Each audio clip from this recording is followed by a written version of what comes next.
Bom dia! Lindo, maravilhoso e abençoado dia na presença de Deus. Me desculpem aí, há alguns dias que eu não gravo o projeto. Estava bem ocupado aqui com os afazeres aqui na tribo turcana, aqui no deserto do Quênia, né, construindo uma escola no meio do deserto para essas crianças aqui que estavam estudando embaixo de uma árvore e, enfim, muitos desafios, muitos desafios. Agora estou aqui descansando um pouquinho, respirando para voltar para lá e a gente finalmente inaugurar a escola e ter os primeiros dias de aula lá. Mas vamos lá, estamos no dia 568 do projeto Bíblia para Iniciantes e vamos fechar hoje o livro, a carta de Paulo aos Colossenses. Tá? E esse final aqui dessa carta está trazendo aqui, na verdade é uma despedida, saudações finais, e o que eu quero chamar a atenção aqui é a importância das pessoas que estavam com Paulo, né? A importância da igreja, a importância dos irmãos, dessa família que se forma através da igreja, tá bom?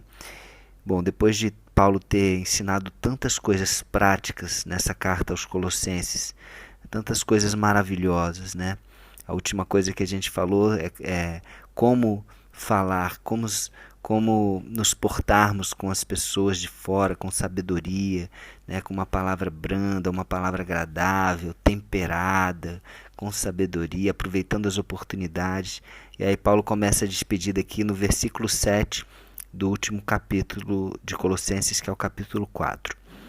Ele fala assim: quanto à minha situação, Tíquico, irmão amado e fiel ministro e conservo no Senhor, de tudo vos informará.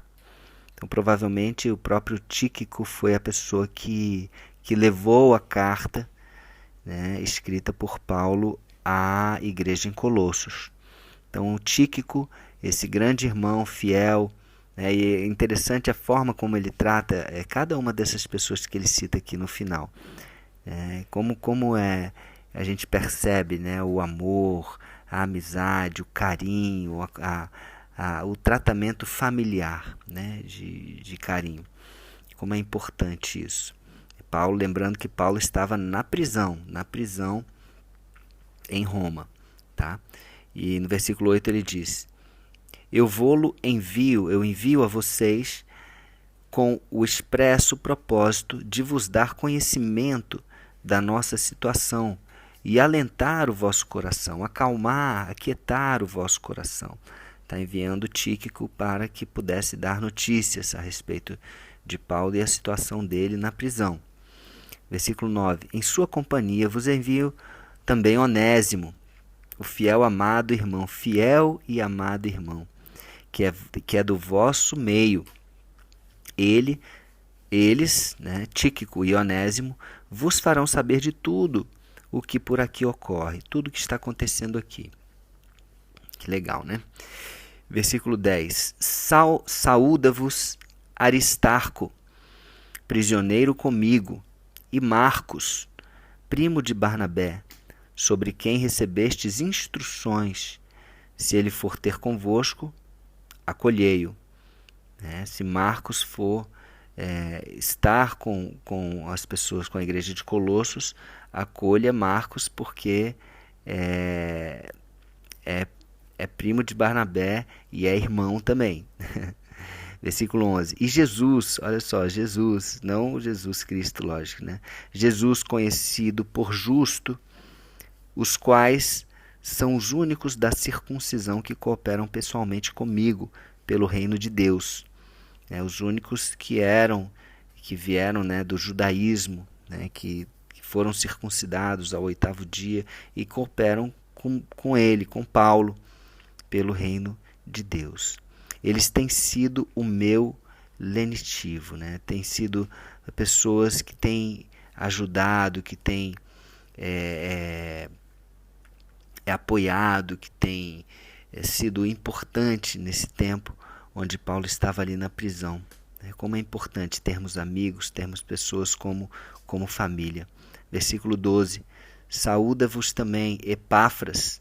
Lembra de Epáfras? Epáfras no começo da carta, né, que foi exatamente quem começou a igreja lá em Colossos, né, que foi um discípulo de Paulo e que foi lá, que foi o primeiro a iniciar a igreja, que evangelizou aquele povo e que é um ministro lá de Colossos.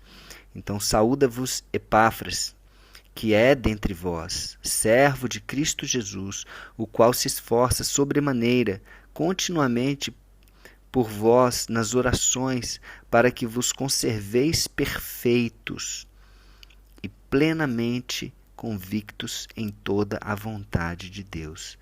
Então, Epáfras tem uma vida de oração, oração pela igreja lá de Colossos, né? Sempre trazendo informações a Paulo, sempre, né, informando a Paulo como estão as coisas e também orando e intercedendo muito, né, quando não está com eles lá pessoalmente ministrando. Versículo 13. E dele dou testemunho de que muito se preocupa por vós, e também pelos de Laodiceia, e também pelos de Hierápolis, né, que é aquela região ali, né, onde a igreja se espalhou. Versículo 14. Saúda-vos também Lucas, o médico amado, Lucas que escreveu o Evangelho de Lucas, né, que escreveu também o livro de Atos dos Apóstolos. Então Lucas, ele estava sempre ali no final da vida de Paulo, ao lado dele, né, pegando todos os relatos, ajudando a escrever também. Então, um médico amado, cuidando da saúde de Paulo. E também Demas, versículo 15. Saudai os irmãos de Laodiceia e Ninfa, uma mulher, e a igreja que ela hospeda em sua casa. Né? A igreja que Ninfa, essa mulher de Deus, hospedava em sua casa, tipo igreja em células, né? Onde isso era muito, muito comum naquela época. As igrejas aconteciam, né? As reuniões aconteciam nas casas das pessoas. Versículo 16.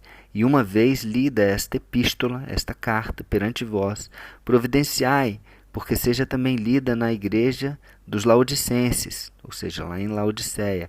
E há também a igreja também dos de Laodiceia, lede igualmente perante vós. Então, que seja lida tanto em Colossos como em Laodiceia da mesma maneira. Versículo 17. Também dizei a Arquipo, atenta para o ministério que recebeste no Senhor, para o cumprires. Aí uma direção, uma palavra direta para Arquipo, lá de Colossos. Atenta para o ministério que recebeste no Senhor, para o cumprires. Isso daqui também para fortalecer que cada pessoa tem um ministério, cada pessoa tem uma função dentro da igreja. E provavelmente Arquipo tinha recebido uma palavra específica para ele. E Paulo sabia disso. E versículo 18, para fechar aqui. A saudação é de próprio punho, Paulo fala. Paulo, lembrai-vos das minhas algemas. A graça seja convosco. Por que será que ele fala isso, né? Lembrai-vos das minhas algemas. Para que as pessoas possam entender que viver com Cristo é maravilhoso. Viver com Cristo é ter uma vida de coisas novas a cada dia. Mas lembrando que também existe uma cruz, que também existe uma missão, um propósito. Então, se Paulo está ali, naquela prisão, ele está ali porque existe um propósito de Deus, porque Deus é poderoso para tirar ele daquela prisão. Mas se ele está ali, inclusive ele fala que está sendo usado por Deus na vida daquelas pessoas dali daquela prisão, inclusive de pessoas de alto nível, líderes, né, que acabavam indo lá para conversar com Paulo. E ele fala aqui no final, a graça seja convosco. A graça que é o favor imerecido que todos nós recebemos, Que todos nós temos esse direito, né, entre aspas, desse favor que Deus nos dá, que ninguém pode merecer, que é o sangue de Jesus derramado sobre a nossa vida, o sangue daquele que morreu como cordeiro. Amém?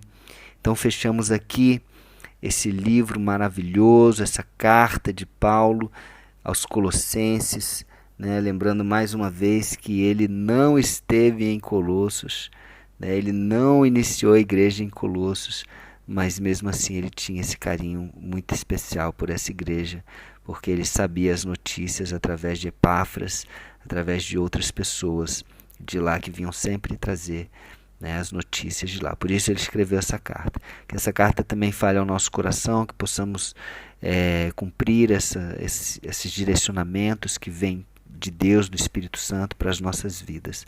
Amém? Vamos orar? Senhor Deus, Pai, nós te agradecemos por esta carta maravilhosa, pela tua palavra, pelo Senhor ter usado, Pai, a vida de Paulo, pelo Espírito Santo ter ministrado através de Paulo nessas cartas maravilhosas, com tanta riqueza, com tantos direcionamentos poderosos para a nossa vida atual, para a nossa vida prática do dia a dia. Que possamos estar sempre nos alimentando desta palavra, que possamos estar sempre imitando a Ti, Jesus, assim como Paulo fazia, e que nós possamos, Pai, agradar a Ti. Recebemos a Ti, Senhor Jesus, como nosso Senhor e como nosso Salvador, mais uma vez. Amém? Então é isso, pessoal. Um beijo no coração. Até o próximo dia do projeto, onde iniciaremos a carta de Paulo aos Tessalonicenses, a primeira carta de Paulo aos Tessalonicenses. Amém? Um beijo no coração. Até a próxima.